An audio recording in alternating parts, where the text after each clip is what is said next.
Hey everyone, Prepper Brothers here, and today's quick topic is: are your pets expendable in a shit hit the fan or bug out situation? So there's a couple things that you may want to consider before you give your answer. Do you consider your pet family?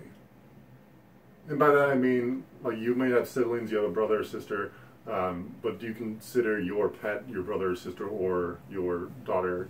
Like, they're considered a responsibility, so how far do you take that? Do you consider them family? And if you do consider them part of the family, are you prepping for that, your pet?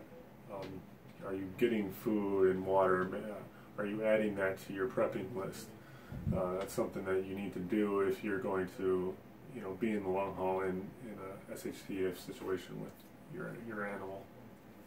And also, you should consider the morale of your family. If the pet improves that, or will the pet being around actually improve the morale of your family, lift spirits? Will that's what you have a pet for, is to lift your spirits and just kind of be there, be a pal, be a buddy when no one else is around. So having that pet around in a SHTF situation, will that improve the morale of the family, or will that hinder it by adding too much responsibility, or will that add too much stress? Another thing to consider is if you've decided that you cannot take your animal if you're bugging out, you want to give them a chance for survival.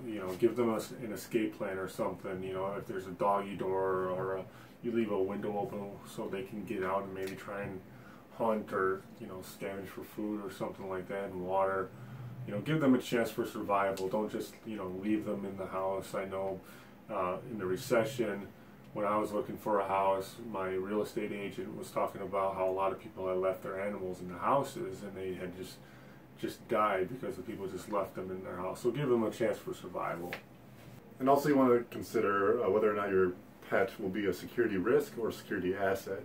Like, sometimes, if you have, we'll say, just like a dog, for instance, the dog barking could kind of be a risk, and giving away, your position, or if you're like, camping out in the woods or whatever, if they're noisy, that could be a security risk. But it also could be a security asset in the sense of if they wake you up in the middle of the night, let you know there's an intruder, or that they let you know there's like a bear or something like that. So there could be, both sides of that. So you got to consider whether or not they'll be helpful or harmful in that situation. And as a final thought, you kind of want to think, and this is going to be, everybody's going to be different on this, is what are you trying to survive? What does that mean to you? If your humanity just goes out the window and just like you don't care what you're doing to survive, your humanity is not surviving with you. So for me, my pet is part of the family, and I've discussed it with my family, and we have a plan where we can, gather our pets and our gear and things like that if we need to. So they're part of that plan. So that's where we stand. We're going to try and get everybody together. All their families, are we're going to try and do everything for you. So what about you, Jim? Yeah, that's the same for me, because I have 2 dogs, and I do consider them family, and it is a responsibility, but like, having a kid or having a pet is absolutely a responsibility. So we're talking about dogs and cats, but also, it extends out to, I can't really speak for it because I don't have any other pets, but if you have a pet fish, or if you have a pet guinea pig or whatever, you want to think about that. Are those pets expendable in that sense? So that's another, question we're going to ask you guys.